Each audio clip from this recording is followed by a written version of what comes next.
When people say, what's the roughest match you ever saw? That's the one. That's the man. If I could describe that match in one word, it was real. It was shocking at times. It's personal. It was unbelievable. One of the most brutal wrestling matches ever took place far from the big leagues. This wasn't on national television. This was in Philadelphia in the arena. It happened on the independent wrestling circuit in the early 2000s. They were two guys at the tops of their own mountains. Samoa Joe was carrying the flag of pro wrestling. Undeniably a world champion level talent. I was Samoa Joe. I know how to whip somebody's ass. And then you had Necro Butcher, man, who was king of the death matches. Necro Butcher was the wild-eyed monster of deathmatch wrestling. When he just punched a guy in the face, the fans heard the punch connect. Necro would just plain kick your head in. He was also in this movie called The Wrestler. There's a fine line between madness and genius, and that was Necro. The mainstream wrestlers, they thought I was beneath them. So when I got Samoa Joe to fight me, I wanted to show the world what I could do. For Necro Butcher, it was an opportunity for redemption. This match had an air of danger. This is not fake. They just beat the shit out of each other. The energy was like, you know, somebody's gonna die tonight. Decades later, those who were there reflect on the legacy Oh my God. of one of the most violent matches of all time. This is a fight, but it got pretty crazy. Forearms, suplexes, punches, chairs thrown, power bombs. Holy shit! This is nuts. That was the breakthrough moment for deathmatch wrestling. Whatever he was going to do to me would not stop him.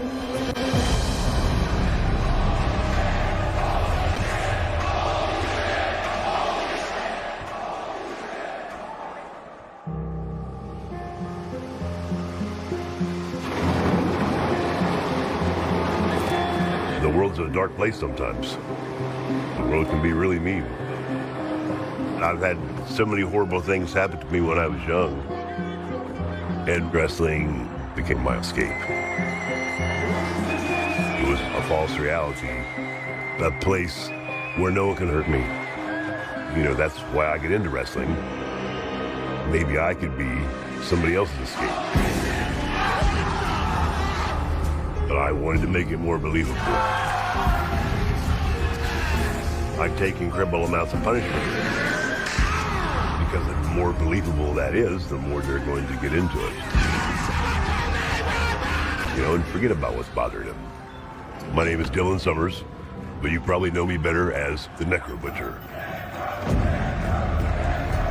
I got into deathmatch wrestling because I wanted to test myself, and I saw the guys in the main event doing death matches. And I said, all right, I want to be in the main event, so that's what I have to do. A death match is death-defying wrestling. My name is Dave Prazak, and I was one of the commentators for Necro Butcher versus Samoa Joe. Necro Butcher developed a reputation as one of the very best at the deathmatch style of wrestling. He was very reminiscent, someone like a Bruiser Brody with the crazy hair, a wild demeanor.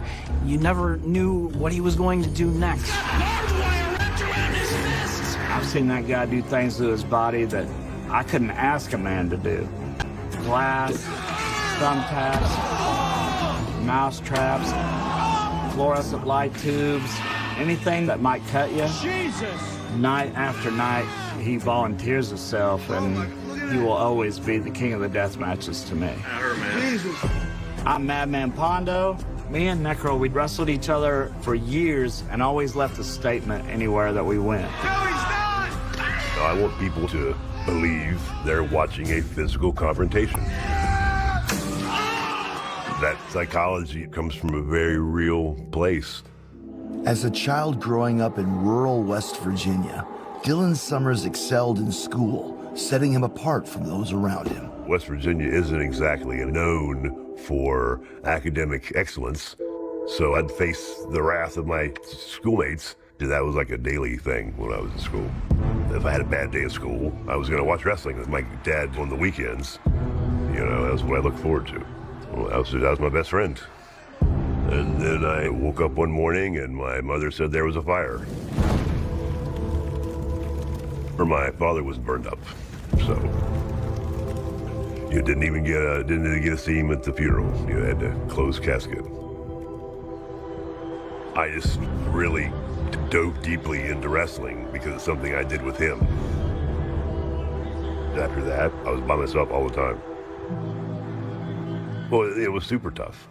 Through my entire school years, bullying is not the word. Like, it was way worse. I mean, punched, kicked, knocking downstairs. I couldn't tell you how many times my head was in toilets in high school. You know, and I just learned to flick that switch. You know, I just act like I was fine, and I just didn't want them to let them know they were hurting me. And that's why sometimes I can take incredible amounts of punishment. When I flick that switch, you can't hurt me. You can't hurt me. No matter what you do, you can't hurt me. And once I showed him what I could do, that was the main events to stay.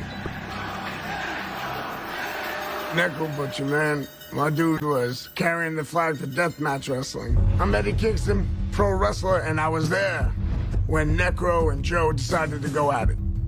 In the early 2000s, there was one company, folks, WWE. That's on TV. But you got guys over here killing themselves, doing independent wrestling. We wanted to show we're different from WWE, doing it our way. Dissatisfied with mainstream wrestling on TV, hardcore fans flocked to the independents, where performers pushed the limits. Almost every company, there was some type of death match in it. That is not right. But some people considered it garbage wrestling. Then Ring of Honor came out, you know, hold for hold, hard hitting, all that stuff. Ring of Honor set a standard for independent wrestling with guys like Homicide, Low Key, Bryan Danielson, Christopher Daniels, CM Punk. And then you had Samoa Joe, who was carrying the flag of pro wrestling. Although Samoa Joe is a top star today, in 2005, he was still making his name on the indie scene. There was never a doubt in my mind that I was one of the best wrestlers in the world. Once that curtain brushes past my face and we're out there in front of the crowd, the switch is turned and we're ready to go. My name is Nu'ufalau Joel Sianoa. I'm one half of the war that was Joe versus Necro. My whole life has pretty much been on stage with my family's Polynesian show. Probably did 2 or 3 world tours before I ever stepped foot in a wrestling ring. You know, it definitely prepared me for this career. In entertainment, you need your hook. And at my core, my style is walk you down, smash you in the face. Ring of Honor at the time, I had become champion. We've had a 2-year run with the heavyweight championship, and the rest is history. At the time, I was a consistent main eventer doing death matches. And I said, all right, now what? And I wanted to test myself against the best in the business. But what had gotten to me was that he didn't want no part of that. At the time, Ring of Honor wrestlers had a reputation for dismissing the deathmatch style, so crossovers were rare. I always saw this a lot of deathmatch wrestlers. They always felt like they were kind of looked down upon. The truth of it is, you know, guys in ROH, we had our style. You know, we had what we were proud of, what we were doing. It's a very different world. I mean, me personally, I'm down to wrestle whoever. That's never been an issue for me. But as far as like wrestling like Necro Butcher, you know, it was never brought up to me or ever brought up, ever. I think the fans probably have more to do with this than anything else. Before social media, we had message boards where super hardcore, nerdy fans like me would go and they would just talk to each other and talk about matches they've seen. If you went to the Ring of Honor board, it was a little bit like noses up in the air, like all of the wrestling was beneath it. My name is Rob Naylor, and I worked at places like CZW and NXT and FCW, and I, at the time, went on the Ring of Honor message board, and I was like, I want to see Samoa Joe wrestle Necro. And then, oh my God, barrage of angry other wrestling fans. You're an idiot, he sucks. They just did one big bad Necro Butcher to sully their wonderful organization. But then, there was an incident at Chakara. Ladies and gentlemen, welcome to Chakara! Stepping out of the hardcore scene, Necro Butcher and Madman Pondo enter a family-friendly tag team tournament, putting Necro on a collision course with Samoa Joe. Chakara was bring the grandma, bring the kids. You're gonna have a fun time watching the wrestling. In this lovely little cafeteria. It might have been a bit weird on paper, but I could not say no because that was my only source of income. I didn't care who these guys were, I was just gonna beat their ass. It just so happened that two of them were Ring of Honor students. Since Ring of Honor didn't want to send someone they were gonna beat, they just sent a couple of their students. I was nervous because I didn't really know who Necro Butcher was, and he's like, we just go out there and we'll just brawl. I didn't really learn that in school. Tonight it's gonna be nothing but curtains for you two. We were definitely a little nervous, but we figured, hey, we got this. Yeah. Boy, howdy, were we wrong, buddy. Not even waiting for the ring introductions to be complete. He had to try to make a believable match with someone who doesn't know what they're doing. So when they start stinking the place up, I'm just gonna beat their ass. I do what I do because this is my job and I need the money. What package are you offering to promoters? You have to offer something different. I think I'm pretty darn different. Some people were very concerned and believed that Pondo and Necro took advantage of the students. The Ring of Honor board, forget about it. They were really mad at Necro Butcher. It was only another reason for them not to like him. Because he was like, how dare he, you know, that's breaking the code. Oh, he's unsafe. He's reckless. Chakara, you don't really do that stuff. Who cares? I think people found it entertaining. That's what I do. I beat people up in an entertaining manner. He was knocked out from the clothesline. I got knocked out twice in the match. His chest looks like hamburger meat. I have no idea where I'm at. It was just survival. Yeah, it was a little rough. Yeah. Turns out I got the last laugh. That's why I got Samoa Joe to fight me, you know? After the match, message boards had their little rumor mills going. The rumor was that Joe was not happy. Because Joe was one of their mentors coming out of Ring of Honor, and I think he may have felt ROH was disrespected by these guys, and it perfectly set the stage for Joe to face Necro to get some revenge. Getting a standing ovation from the fans. The fans bought into it, and they're like, all right, like, he's gonna get dealt some justice via Samoa Joe. As discussion on the internet heats up, promoter Ian Rotten sees an opportunity. Ian Rotten here, owner, promoter of IWA Mid-South Wrestling. As an independent wrestling promoter, Ian Rotten had to come up with unique matches. There's no television program to try to really build a story. You have to use the internet. And Ian Rotten was gearing up for his first event in Philadelphia at the old ECW arena, and he needed a big match to fill the seats. The match that had long seemed impossible suddenly became inevitable. After the Chakara incident, Necro Butcher and Samoa Joe signed with Ian Rotten, and the match is set. This was the first time that I remember that this legit went down between a deathmatch wrestler and a pure pro wrestler. Here we go. For one night in Philadelphia, I'm gonna have the fight of my life against the baddest dude of all time. I have a chance to just show the world a deathmatch wrestler could compete with the biggest, baddest in the world. That's all I wanted all along.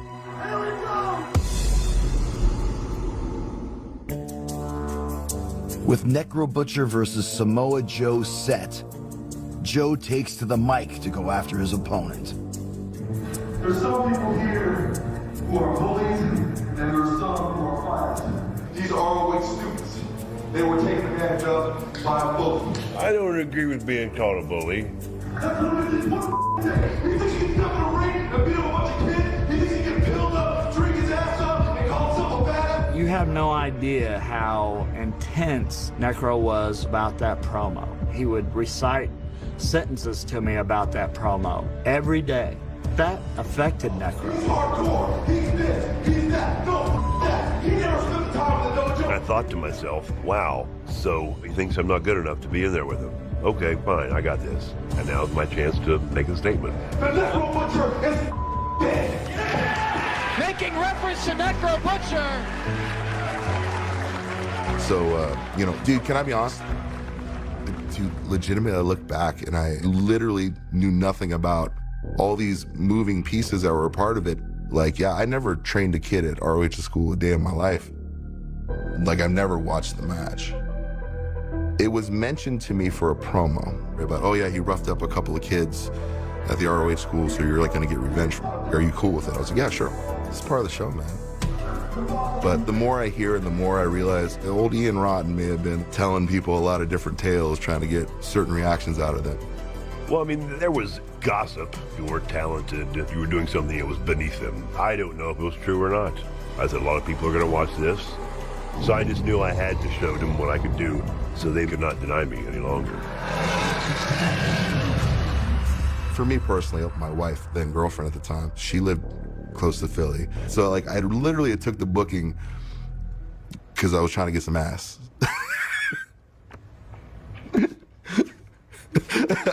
We were definitely different mindsets walking into this match. Until I got to the arena, then I realized it was something different. On June 11th, 2005, hundreds packed the ECW arena expecting a bloodbath. This is IWA Mid-South Wrestling. As I get to the building, you know, the boys are standing outside. And I'm just like, yo, what's up, fellas? And they go, yo, what's up, man? I've been waiting for this. And I'm like, all right, you know, cool, homie. You know, what the is going on here, man? Like, I had just come back from Japan, having flown all night, drinking. I'm gonna sober up, I'm gonna get in my 72 Ford pickup and drive to Philadelphia and fight Samoa Joe. I had arrived within an hour of showtime, went down to my little secluded spot, and just waited my turn. Typically in a pro wrestling match, a referee will check in with opponents. What is the plan finish? Is there anything I need to know about? There was none of that on this day. My name is Bryce Remsburg, and I was the referee for the infamous Samoa Joe Necro Butcher match. The conversation that I might have had with the two of them was definitely shorter than 30 seconds. My mind was made up beforehand. Whatever he was going to do to me would not stop me. Not in that building, not on that night. I know what I'm going there for. I'm gonna get cracked, he's gonna get cracked, and it's gonna be a brawl. Everyone in the locker room had the same questions as the wrestling fans did about, do they really hate each other? Is this gonna turn into a real fight? What's gonna happen? All that shit lent into creating an atmosphere and a vibe where I was like, somebody's gonna die tonight. And we are ready for a long-awaited matchup. I recall being in the ring before the match started, looking up and seeing pretty much the whole locker room lined up around the commentary table. I did commentary with Eddie Kingston and CM Punk. We weren't doing professional commentary by any means. It was just us reacting to the spectacle that we were seeing. I walked up with a hot dog, sat down, I said, let's do this. It's the match everybody's been waiting to see. By that point, everybody was foaming at the mouth to see this thing. I went up to the balcony to watch this and was like, holy shit. The whole building was chanting. Then as I'm kind of walking around the ring here, you start to hear, come up, Joe, Necro's gonna you up. Philadelphia is just very bloodthirsty. They wanted to see violence, they wanted to see blood, and they wanted to see Joe kill Necro Butcher. There's the man right there who wears the shirt that says choose death. There he is, look at him. All the combustible elements were there. They were just primed and ready to just kick the shit out of each other. Face to face, You obviously know they didn't come here to see any goddamn wrestling. They came here to see the fight. Let's let everybody know that what this is really about. The easiest way to make sure everybody knows it's a no-rules brawl without announcing it is, you know, take the rules and throw them over the top rope. They don't need a referee. There was already like a bunch of gunpowder in the keg with no referee. It's chaos. Now we've got everybody where we want them, and now we take them on the journey. Here we go. Break it down in Philadelphia. These forearms were out telling this guy how this match is going to go. He wanted to establish that's how hard he wanted to throw. I said, all right. You have now just set your punishment gauge. He could have done it much easier. It's all about believability. I want them to think he's trying to kill me. If I want to have any chance of beating him, I want to fight with him on the floor. I want to brawl. Oh, Enziguri upside the head of the Necro Butcher. And that is a way you can suck in the crowd. I wanted him to hit me. I was going to fly over the guardrail. But he hit me so hard I couldn't go to the guard. Oh, Jesus. Oh, here comes Joe! Down goes Necro! I'm just going to calmly walk over the guardrail now. I sit down and compose myself for a minute after that. All these fans are moving. They're parting like the Red Sea. I'm trying to beat the deathmatch wrestler with pro wrestling. I'm using my body as a weapon to try to break you up.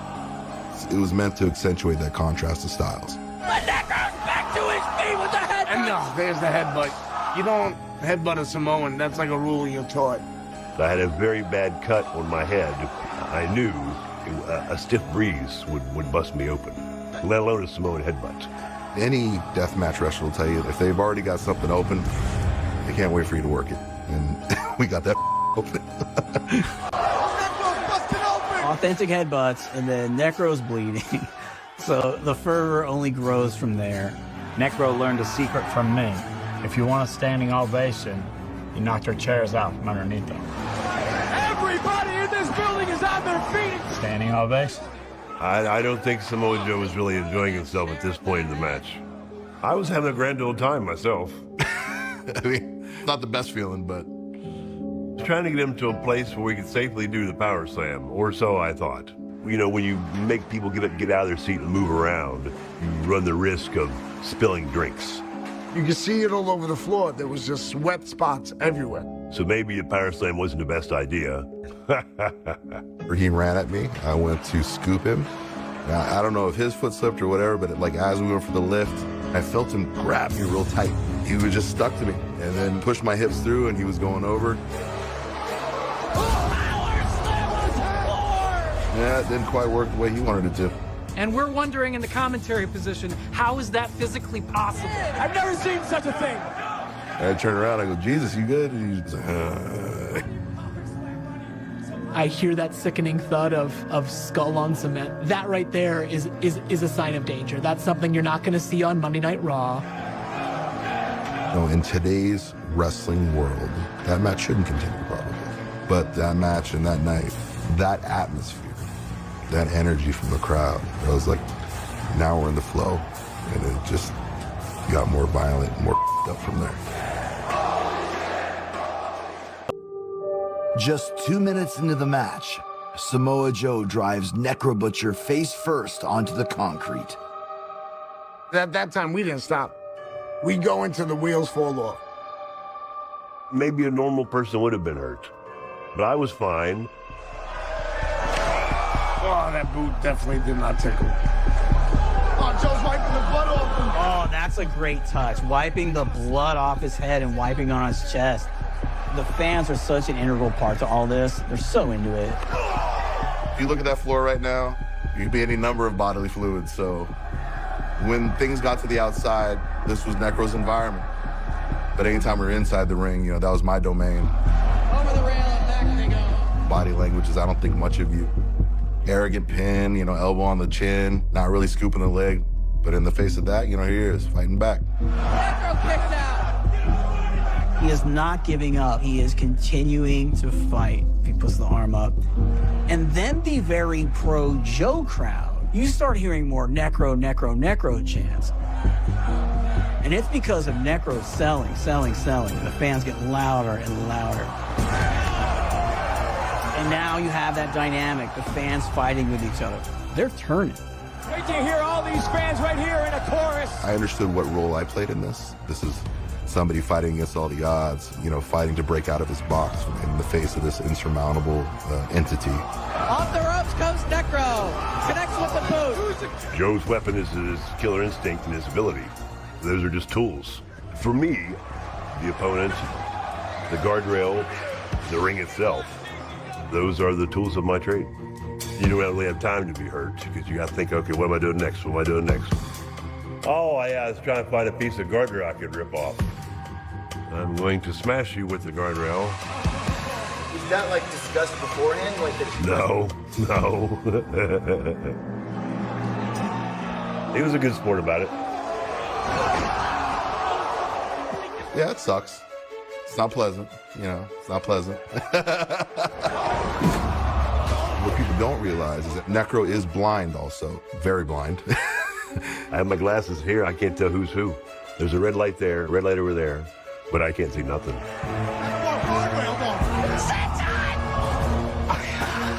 He did that, and I was like, Jesus, I did not expect it. This guy just swings for the general fuzzy mound that's in front of him, and he hopes that it connects. I hit him with the perfect punch.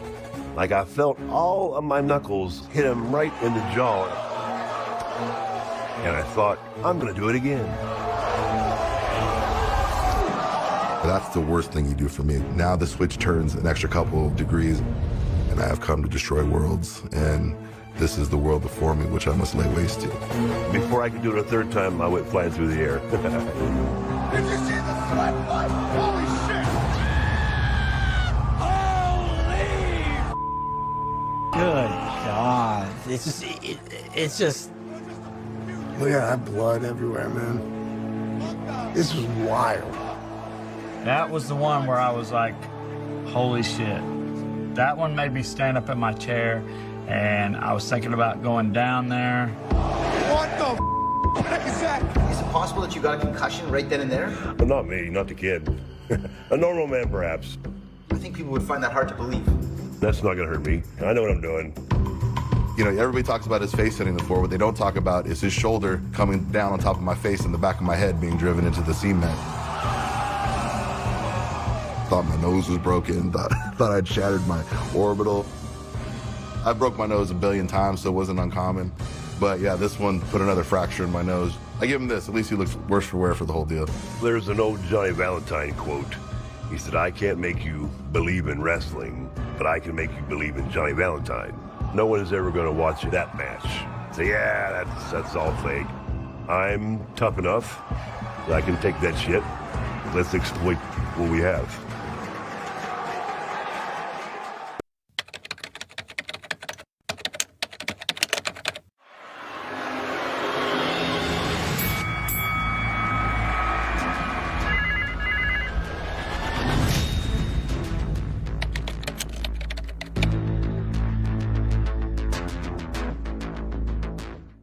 In the heart of the legendary ECW arena, Samoa Joe and Necro Butcher leave everything in the ring and on the floor. Now see, this is what you call long-term storytelling, guys. Remember they had that Chakara match? I suplexed the kid off the apron. And then a month or two later, the master suplexes me off the apron. Long-term storytelling at its finest. You know what sucks? I wish I could have said I planned all this shit, but happy accident. Yeah, happy accidents. Here we go. The way Necro is moving and selling, he's definitely hurt and he's banged up, but he's with it. Just to see Necro get up, we were like, he's like rising from the dead. I'm not a guy that will ever dictate to somebody what dangerous things they should do to their own body. I put the ball in his court and I said, you know, you tell me how far you want this to go. But he had a vision. It's a more primal vision. It's definitely not eloquent in its execution. I think here I was telling him, put the guardrail up on the turnbuckle. There's so many times in this match where I just said some shit that could easily be misinterpreted. But every time I told him to do something, he did exactly what I wanted him to do.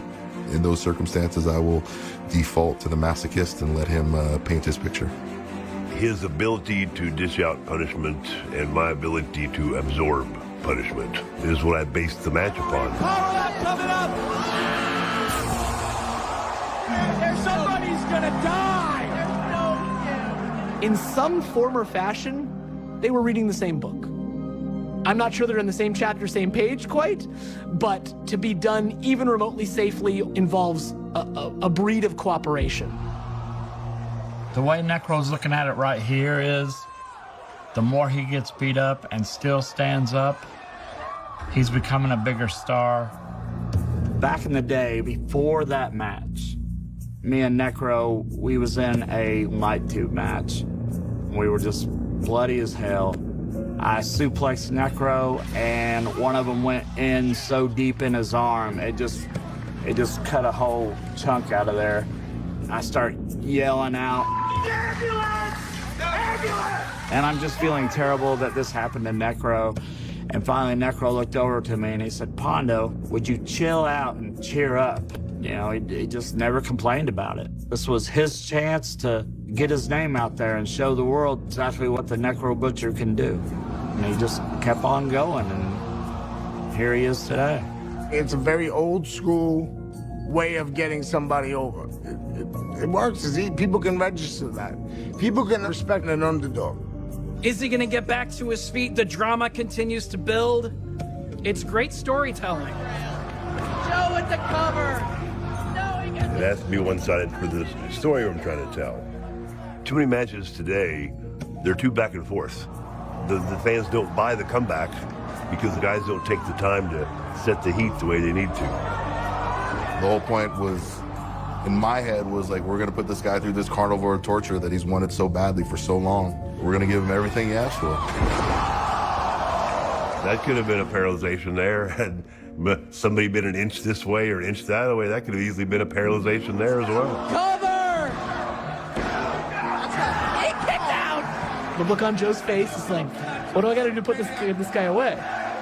They're chanting Necro. He's earning the respect of the crowd. The fans of Philadelphia going nuts, baby. All the punishment Necro Butcher takes, he's gonna make it matter. He's not just gonna blow off any kind of damage. And they're showing their support for Joe as well. Chop across the chest of Necro. I wanted to look really feeble and barely on my feet. So that's what I was trying to do here. A man doesn't win when he's relaxed and thinks he's in control. A man wins when he thinks he's losing. There it is. He's fighting back. Boom, boom. Oh my God. Necro. In the moment, I'm annoyed at that. Like, what the man? But Samoa Joe with the palm strikes. Classic pro wrestling technique, the open hand palm strikes. Bro, put your hands up. That's the first rule. With each slap, you can see a mist of blood coming off the face of Necro Butcher. If I had to pinpoint a time when my girlfriend at the time had left the match, it was where the blood was visibly flying into the crowd. She said she almost threw up, and then she decided to bounce. And that's the whole point of what I was doing. When you're dog walking somebody, it's not a pretty affair. And that's what that whole sequence was about. I've had enough. I'm done with this. It's time for you to die now.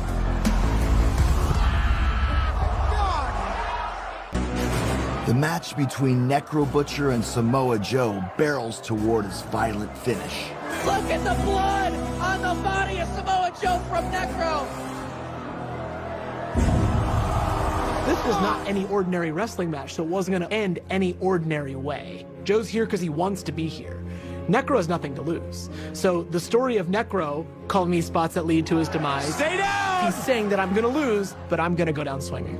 The lasting image of that match is the final strike. And Samoa Joe effectively wins the match by knocking Necro out. What is unique about this finish is that it's, in essence, a technical knockout.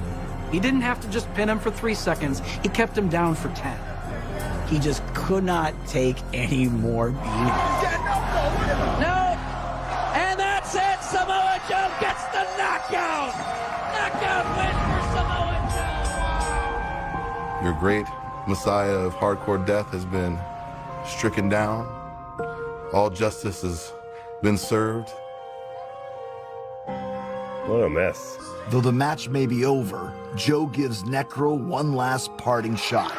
Oh, he's not done. Brother was down there selling so long, so whatever there, I give him like the little kick in the head, just like I do when he popped right up and started swinging over the fences. And the monster rises again from the dead. Really? Really? Get out of here. The hardcore Jesus is pissed. I'm like, well, I can't leave you laying in a puddle. I mean, like, I thought it was important to leave the arena with him at least standing. What a war between these two men. If there's no fight in somebody, then there's nothing really there to care about. So it was imperative to me that we left Necro with the right kind of perception on him of being just one of the toughest motherfuckers on planet Earth.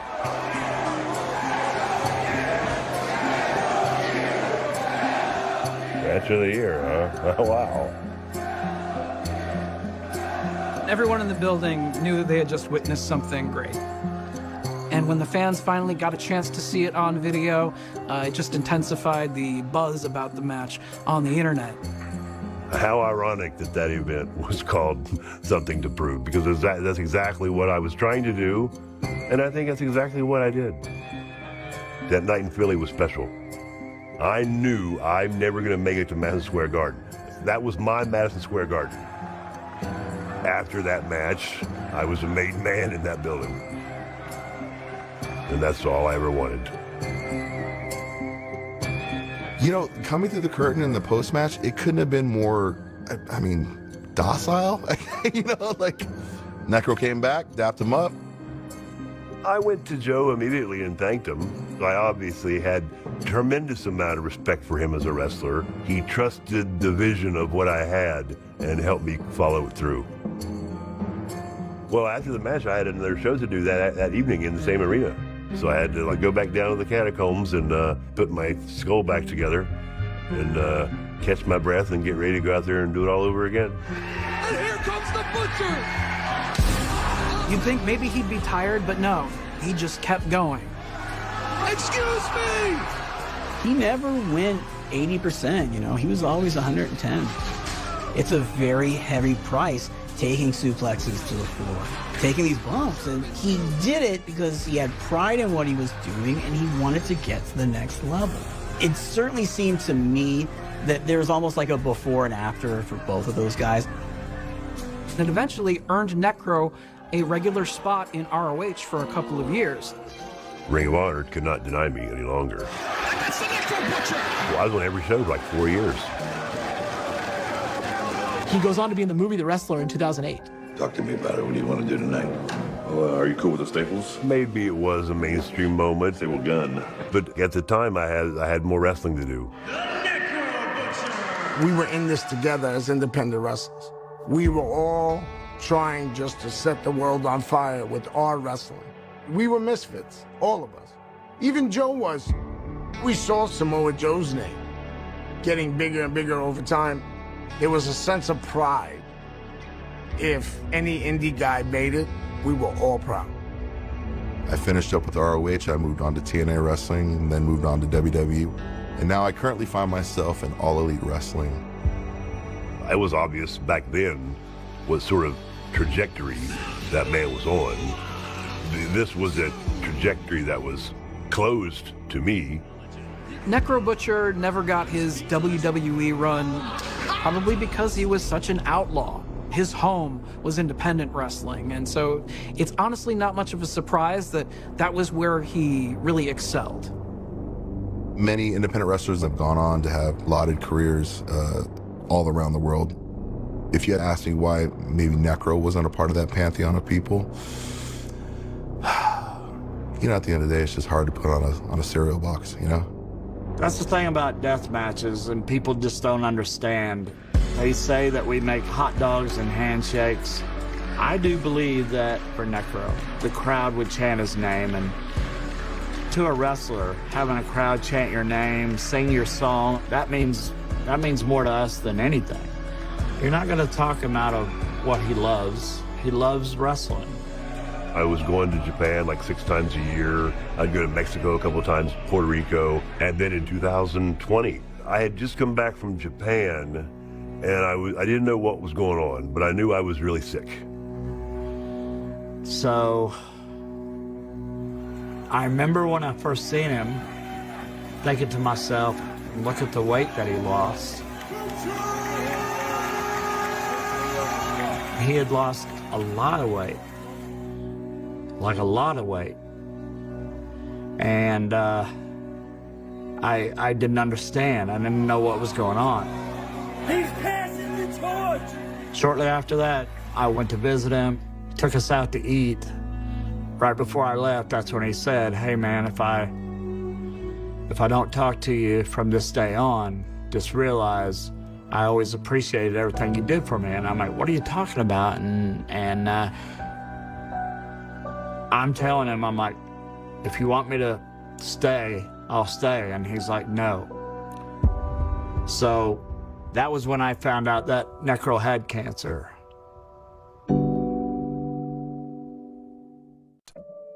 Diagnosed with stage 3 cancer, Necro Butcher fights for his life. Turns out I had Hodgkin's lymphoma. I was in a hospital bed for about 9 months and had no energy whatsoever. Everything hurt. Laying in bed for 9 months gives you plenty of time to reevaluate things, you know. Over the years, I've beat so many guys up, it's not even something I keep track of anymore. And after a while, they just blend together. Looking back, with the Samoa Joe match, let's be honest, that's what people are going to remember about me.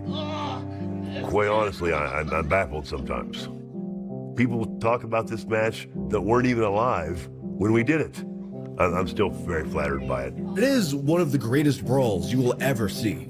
It's a time capsule, man. If people want to know how the independents were from 2000 to 2010, that was it. They made a moment for all of us on the indies, man. Because I tell you right now, more people started booking those kind of matches. They were the spark. Just how believable that brawl was is something that young wrestlers now draw inspiration for what a fight could be like. It's wild that so many people have loved and enjoyed and taken pleasure from watching this. I just never would have imagined would have taken on the life that it has. It's cool that that was part of my journey. It's neat. As he wages his battle with cancer, the Necro Butcher discovers a new outlook. When I was in the bed, I found something that was unshakable, and that was myself. In the game of life, you're not in charge of where you start on the board. The only thing you're in control of is when you quit. It's gonna hurt, you're gonna suffer, but you have to believe in yourself. And if you can't believe you can do it, then you're suffering for nothing. We did 3 cycles of chemo with no improvement. And they said, all right, if we don't see improvement on the 4th one, we're gonna quit, and that's gonna be that. And when you know it, that 4th one took. And then got back into wrestling. This is the guy that I have seen go through the craziest bumps that you could ever think about and walk away unscathed. But look at him today. He beat cancer. His hip exploded. He beat that. Still punching people in the face. That puts him solid in the bad mother club. You know, I'm not moving around great right now, but I'm moving around pretty good for age 52. I'm still out there on the road. I'm motivated. I just had a rough match last week. About died. And I understand the way we look back at things, the further they get in the mirror. And it's June 11th, 2005, here in Philadelphia, Pennsylvania. That night in Philadelphia. It was my most immediate and important event in my life. Yeah, wow. Wow. What does any artist want but for his art to be remembered fondly? And I think we're past the point of this being remembered more than fondly. So thank you, Samoa Joe. Thank you. The feeling is mutual, the thanks is mutual. He managed to take a random afternoon that I was not expecting would be what it was. And it's become kind of a touchstone for inspiration in the great zeitgeist of wrestling. You know, to me, I think that's when pro wrestling can be at its very best. Listen to the crowd, Prazak! I won him over with my ability to not quit. And that's the message I try to tell people. I haven't quit, so you better not either. I've had so many horrible things happen to me when I was young. I just wanted to belong and not be by myself. And I wanted to connect with other people that had the same passions I did. Just to appreciate the fine art that is professional wrestling. And then to contribute to that fine art, well, what more could a man ask for?